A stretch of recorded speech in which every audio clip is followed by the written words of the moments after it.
परम पूजनीय परम वंदनीय श्री आशुतोष महाराज जी की जय, सदगुरु भगवान की जय, कृष्ण बलदेव की जय। आज हम आपको एक अनुभव सुनाने जा रहे हैं। वो अनुभव बहुत ध्यान से आप सुनिएगा। आप लोगों के लिए चेतावनी भी है और महाराज जी क्या कहना चाह रहे हैं सो आप लोग सुनने के बाद पता चलेगा। इससे पहले हम आपको एक श्लोक सुनाना चाहते हैं और वह श्लोक आप लोग सुने होंगे, लेकिन फिर भी मैं गुरु के लिए एक श्लोक सुनाना चाहता हूँ। तीनों लोक नवखंड में गुरु से बड़ा न कोई, कर्ता करे न कर सके, गुरु करे सो होय, गुरु करे सो होय। हाँ, कर्ता करे न कर सके, कर्ता मतलब कि भगवान भी जो नहीं कर सकते हैं वो गुरु कर सकते हैं। आज हमारे सदगुरु भगवान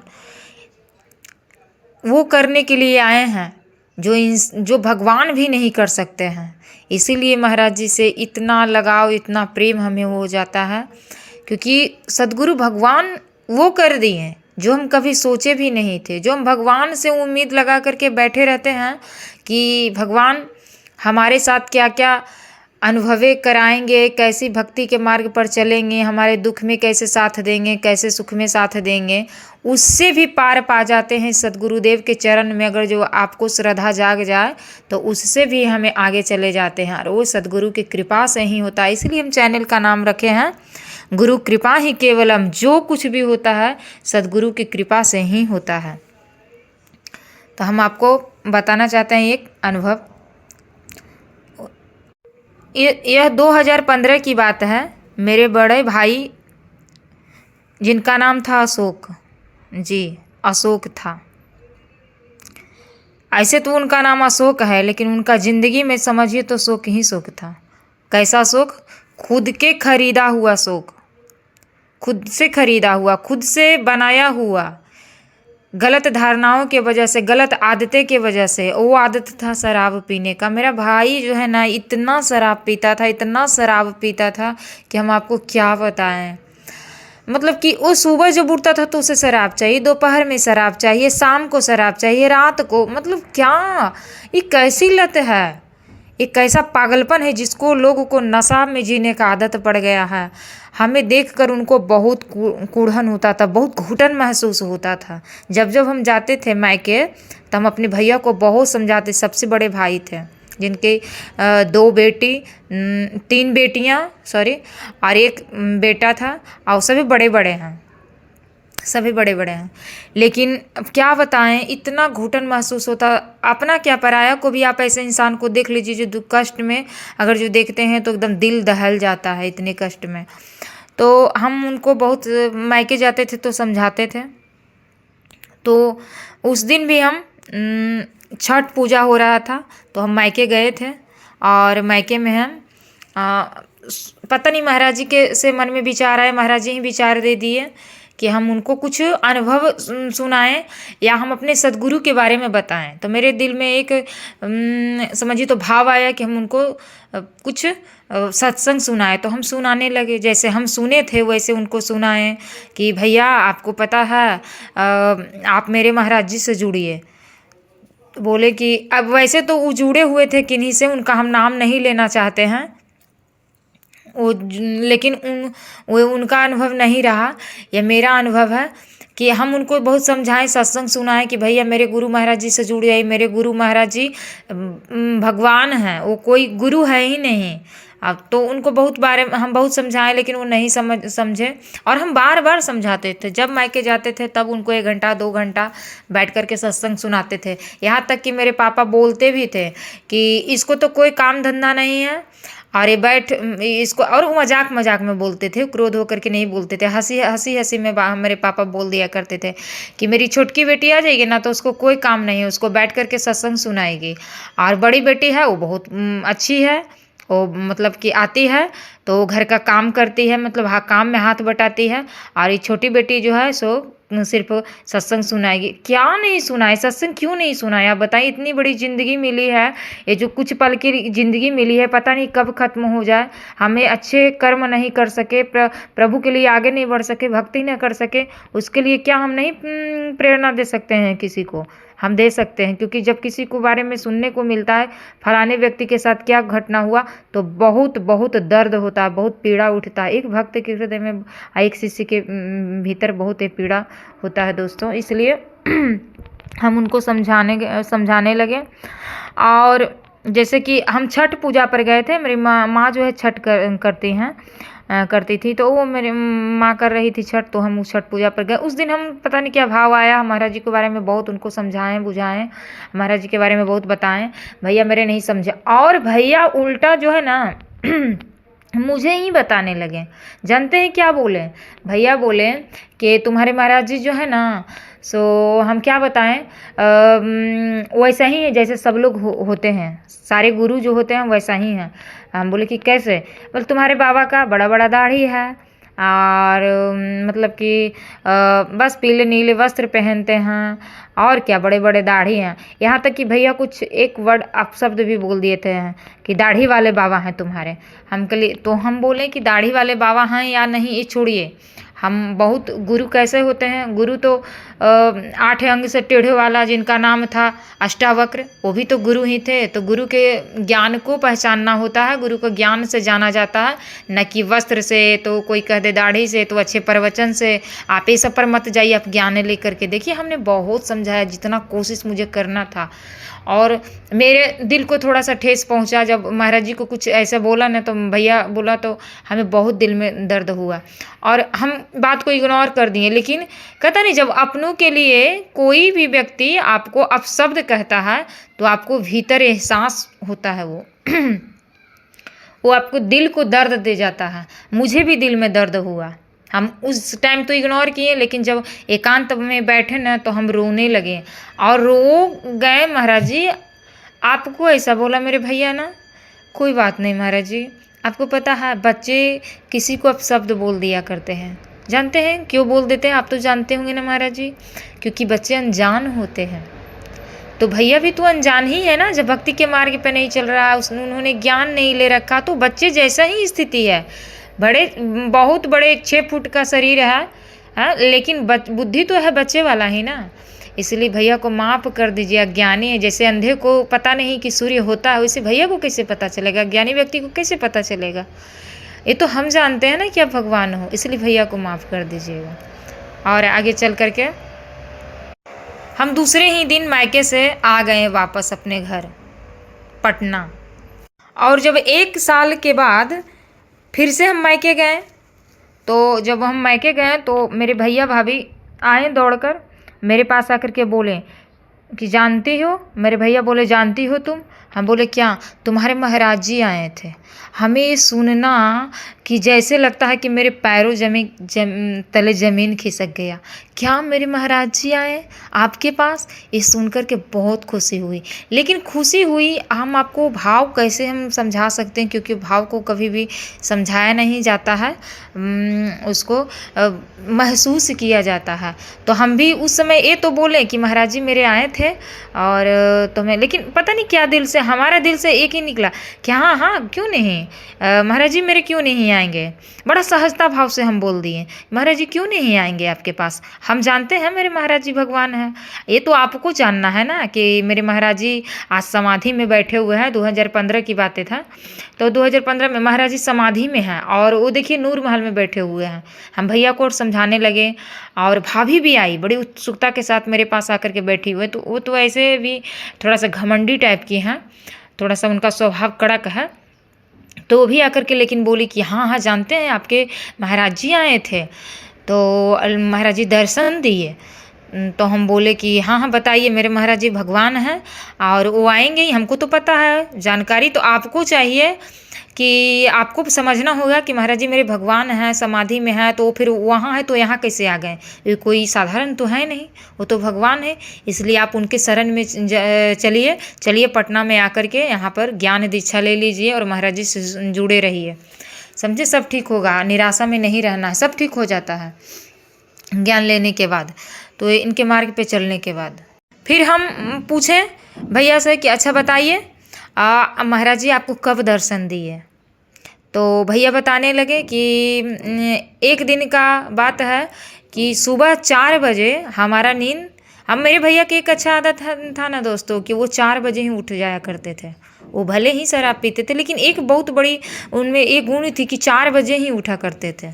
4 बजे जब उठें तो आँख जैसे ही खोलें तो देखते हैं कि महाराज जी खड़े हुए हैं और इतनी सुंदर वस्त्र में बोले भैया कि बहुत सुंदर वस्त्र महाराज जी पहने हुए थे और सर पे पगड़ी बांधे हुए थे, यानी पंजाब स्टाइल में थे। पंजाबी ही पगड़ी पहना करते हैं, तो महाराज जी जानते हैं कि पंजाब में ही रहते, पंजाबी स्टाइल में थे।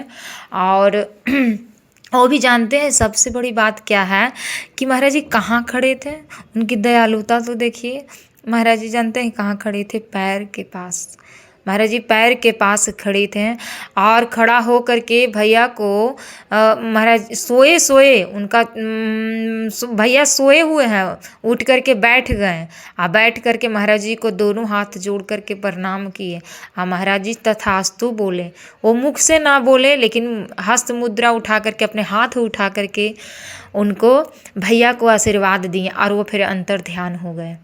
एक बार नहीं, फिर दोबारा। तो भैया जानते हैं जब वो गायब होने लगे, मतलब कि अंतर ध्यान होने लगे महाराज जी, तो भैया एक वर्ड बोले, अच्छा अच्छा हम मानते हैं कि आप भगवान हैं। मेरी बहन बोलती है कि आप भगवान हैं, आप कोई साधारण व्यक्ति नहीं हैं, आप कोई साधारण नहीं हैं, देवी देवता नहीं, आप भगवान हैं। तो हम ऐसे नहीं मानेंगे। भैया बोले महाराज जी से, हम तब मानेंगे जब मेरी मांग पूरी कर दीजिए, तब मेरा जो मांग है उसको पूरा कीजिए, तब हम मानेंगे। भैया बोले कि मेरी बेटी की शादी में अड़चन नहीं आए और मेरे पास पैसे की कुछ कमी है, तो फलाने जगह अटका हुआ, वो मिल जाएगा तब हम मानेंगे आपको। और ऐसा ही हुआ। एक बार नहीं, 2 बार महाराज जी दर्शन दिए। 4 बजे सुबह आकर के भैया को फिर से दर्शन दिए और फिर से भैया वही बात दोहराए हैं कि मुझे ऐसे नहीं हम मानेंगे, आपको भगवान हैं, हमको जो पर जहाँ पर पैसा अटका हुआ है वहाँ से पैसा मिल जाए, अब पैसा क्योंकि मेरी बेटी का शादी है और अच्छे से हो जाए। जानते हैं दोस्तों, पैसा इतना आने लगा कि हम क्या बताएं। भैया ऐसे तो मेरे ब्राह्मण हैं, पूजा पाठ करवाते थे और फिर भी वो शराब पीते थे। क्या करें, कलयुग में कहा गया है शास्त्र में कि कलयुग में अगर जो कोई, यूँ तो सब समझिए तो सभी गलत दिशा की ओर जा रहा है, लेकिन ब्राह्मण सबसे ज़्यादा गिरेगा। तो ब्राह्मण सबसे ज़्यादा अभी गिरा हुआ, जो कि दुनिया को उपदेश देने वाला होता है। ब्रह्मा के मुख कहा गया है, ईश्वर का मुख कहा गया ब्राह्मण। आज उसी मुख से शराब का पान और मांस भक्षण कर रहा है। मेरे भैया इतना मांस खाते थे कि जिसका कोई वर्णन नहीं है दोस्तों। तो भैया फिर ऐसी मांगे रखे तो महाराज जी उस दिन भी तथास्तु कह करके अंतर ध्यान हो गए। फिर कुछ पल के लिए हम जब मेरे सब लोग जो भैया भाभी बताएं, ये सब अनुभव बताएं, हम बहुत खुश हुए और बोले कि चलिए आप लोग जुड़ जाइए। तो भैया भी बोले कि ठीक है हम जुड़ जाएंगे, क्योंकि हम जो मांगे हैं महाराज जी वो मुझे दे दिए और अच्छा से शादी ब्याह हो गया था, बहुत अच्छा से। पैसा भी बहुत आने लगा था जब महाराज जी आशीर्वाद दिए, तो और उसी वजह से शादी बढ़िया से संपन्न हुआ। अब आगे की कहानी है, आगे की अनुभव आपको बता रहे हैं। 2021 की बातें हैं। अप्रैल का महीना था और अप्रैल का महीना था तो उस महीने में 1 सप्ताह पहले मुझे अशुभ संकेत होने लगे थे। अशुभ संकेत मेरे की दाएं तरफ का आँख जो है से फड़कने लगा था। और एक दिन हम सोए हुए थे और 4 बजे हम उठते हैं जैसे, तो उठने से पहले कुछ ही क्षण हमने क्या देखा कि भैया को साथ में लेकर के 10 इंसान हैं, उनके साथ 10 इंसान हैं। भैया है मेरे हस्बैंड हैं और हम हैं। सभी लोग कहीं बाज़ार निकले हुए हैं और उस बाज़ार में से भैया भी हैं और मेरे पति को लेकर के वो 10 इंसान जो है, जो उझड़ालू टाइप के दिख रहे थे, बहुत क्रूर दिख रहे थे, बहुत क्रोधी दिख रहे थे, जैसे उनमें लग रहा था कि हैवानियत कुट के भरी हुई है। और मेरे भैया को तो छोड़ दिए, उनके साथ में रहे और मेरे पति को पकड़ करके वो लेकर के कहीं दूर चल गए। और जैसे ही थोड़ा सा आगे बढ़े तो बहुत भीड़ था, भीड़ में मेरे पति का हाथ पकड़ लिए और वो शैतान और पकड़ करके मेरे पति को लेकर के चल गया। एक ऊंचाई पे चढ़ गया, ऊंचा पे चढ़ करके उनका मतलब कि गर्दन में ऐसा फांसी लगा दिया ना कि उसी समय मेरे पति डेथ कर गए। मतलब आप समझ रहे हैं, ये बिल्कुल उल्टा था। पता नहीं कहा जाता है कि गुरु की बातें अटपटी चटपटी कैसे होती है, कुछ मुझे समझ में नहीं आता है। हम भोले भाले हैं, बस हम इतने जानते हैं कि जो महाराज जी जो दिखाना चाहें उसको हम ना समझ पाए, और बहुत हम कंफ्यूज थे, हम बहुत कंफ्यूज भी थे। और जो अनुभव हम देखें उसको देख करके मेरा दिल दहल गया। उसके बाद भैया सुरक्षित हैं, उस दिव्य स्वप्न में हम क्या देख रहे हैं कि भैया सुरक्षित है, और वो इंसान जो आया मेरे पति को पकड़ कर ले गया, ऊंचाई पे चढ़ करके वो गर्दन में ऐसा फांसी लगा दिया कि मेरे पति डेथ कर गए। और मेरी माँ एकदम पागल अवस्था में आई, कहाँ हो तुम, हम रो रहे थे, हम कह रहे थे। लेकिन जानते हैं वो सब उतने जितने देर हम अनुभव देखें उसमें हम क्या देखें कि हम रो रहे थे, और रोते रोते एक वर्ड जो बोले महाराज जी, वो तो मेरे मस्तिष्क में आज तक घूम रहा है, मेरे दिलो दिमाग पे। आप जानते हैं महाराज जी का दिव्य वाणी सुनाई दिया, अब की बार नहीं, अब की बार नहीं। ये वर्ड जो है से मेरा आज तक दिमाग में घूम रहा है कि अब की बार नहीं। ये बात हमको एकदम दिल में घर कर गया, अब की बार नहीं। हम झट से उठे, मेरा दिव्य स्वप्न टूट गया, हम झट से उठे और उठ करके महाराज जी का फ़ोटो लिए, उनका स्वरूप लिए, अपने सीने से लगा करके खूब रोए। आप बोले नहीं महाराज जी ऐसा नहीं होना चाहिए, क्योंकि आप जो भी अनुभव दिखाएं आज तक सत्य ही सत्य हुआ है, सत्य ही सत्य। गुरु वचन पलटे नहीं, पलट जाए ब्रह्मांड। आज तक जितनी भी अनुभव देखे हैं दोस्तों, हम आपको सुनाएंगे।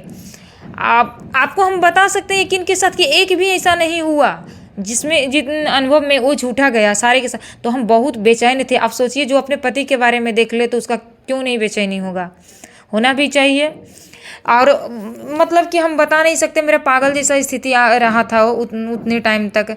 क्या होगा नहीं होगा, हाँ होगा, अपने महाराज जी को मर्जी मान करके उनका वचन को मतलब समझिए तो एक तरफ से मेरी परीक्षा भी था। उनके वचन को हृदय से लगा कर कह बोले जैसे प्रभु जैसे आप रखिए, और हम जिए जा रहे थे। एक दिन अचानक मेरे फ़ोन आया कि तुम्हारे भाई डेथ कर गए, मतलब कि उनका डेड हो गया, मृत्यु हो गया उनका। ये सुन करके मेरा तो दिमाग ही घूम गया। भैया डेथ कर गए, स्वस्थ व्यक्ति कैसे डेथ कर गया। जानते हैं भैया को मेरे क्या हुआ था, हार्ट अटैक हो गया था। कोरोना काल चल रहा था, कोरोना के समय की बातें हैं 2021 में, और उस समय मेरे भैया को हार्ट अटैक आ गया। तो आप देख सकते हैं कि अनुभव जो है, ये अनुभव जो है ये हम भैया को समझाए थे 2015 में, यानी भैया को महाराज जी दर्शन दिए थे 2015 में, और उनका डेथ कब हुआ 2021 में। यानी कि आप समझे तो उतना साल पहले, मौत तो पहले आना ही था, बिल्कुल तय था। लेकिन महाराज जी कहना चाह रहे थे हमसे जुड़ जाओ तो तुम्हारा सब चीज़ ठीक हो जाएगा। मौत को पहले से ही, इतना साल पहले से ही महाराज जी कितने युगों की देख लेते हैं, ये तो कुछ साल की बात है।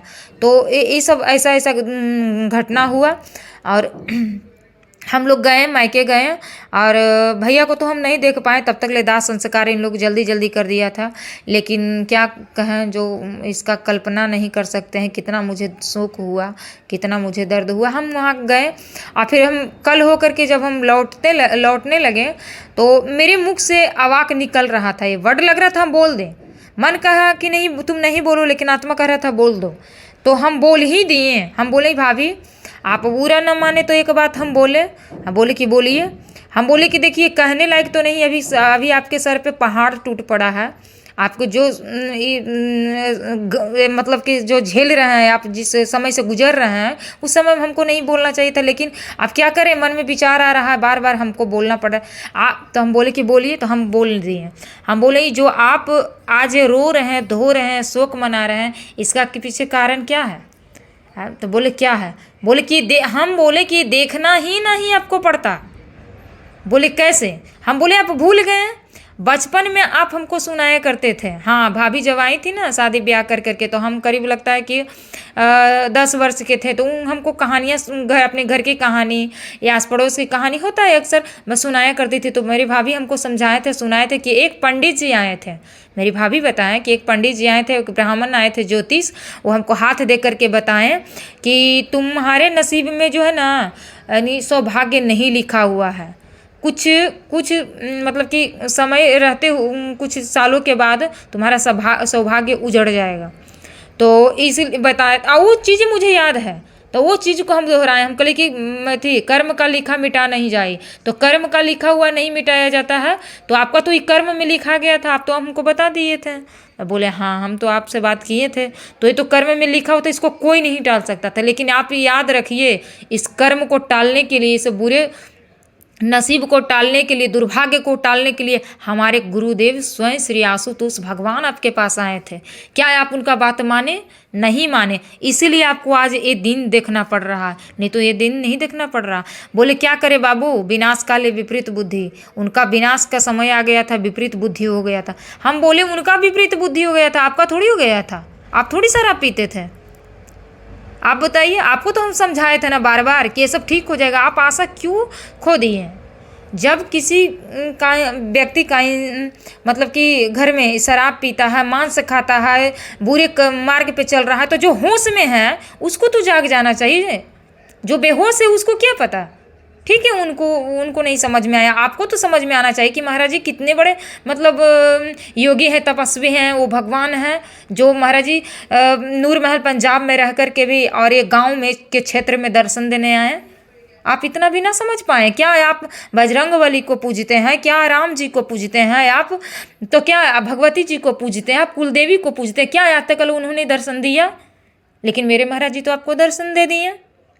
सोचिए वो कृपालु कृपा निधान का, उनके बारे में कभी आप सोचे? आप नहीं सोचे। आखिर वो कुछ सोच ही समझ करके तो आपके पास आए। उम्मीद था एक कि नहीं ये सुधर जाएगा, ये जाग जाएगा, इसका उजड़ा हुआ नसीब चमक जाएगा, लेकिन नहीं, आप नहीं समझे। तो बहुत अफसोस की बातें हैं। जो दुर्घटना था वो समझिए तो एक तरह से इसको लीजिए एक चेतावनी के रूप में।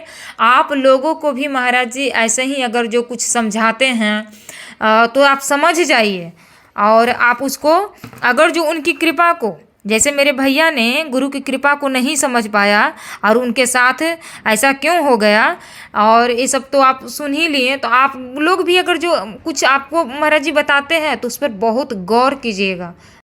एक बात और हम आपको कहना चाह रहे हैं कि आप ये अनुभव में सुने कि जब हम दिव्य स्वप्न में देख रहे थे भैया की मृत्यु होने से पहले, यानी 7 दिन पहले, 1 सप्ताह पहले, तो महाराज जी बोल रहे थे दिव्य स्वप्न में, अब की बार नहीं, अब की बार नहीं।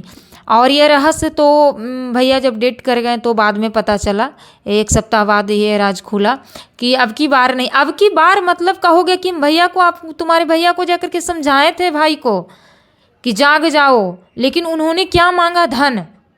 ठीक है, हम उनको धन भी दिए, कहता है कि अपने बच्चे को सही राह पर लाने के लिए, उनको सुधारने के लिए क्या नहीं, साम दाम दंड भेद सभी चीज़ गुरु अपनाते हैं, सभी चीज़ अपनाते हैं सुधारने के लिए। जैसे माँ अपनाती है अपने बच्चों को, बिगड़े हुए बच्चों को सुधारने के लिए, तो भैया को भी सुधारने के लिए महाराज जी ने सोचा चलो धन मांग लेते हैं, इसको जिज्ञासा जाग जाए, इसको ये जिज्ञासा जाग जाए कि अगर जो हम इसको धन भी दे दिए तो इसको ऐसा लगे कि नहीं ये पूर्ण गुरु हैं, हम इनके शरण में चले जाएं, इस लोभ से तो आ जाए, किसी तरीके से मेरे शरण में आ जाए, सुरक्षित हो जाएगा।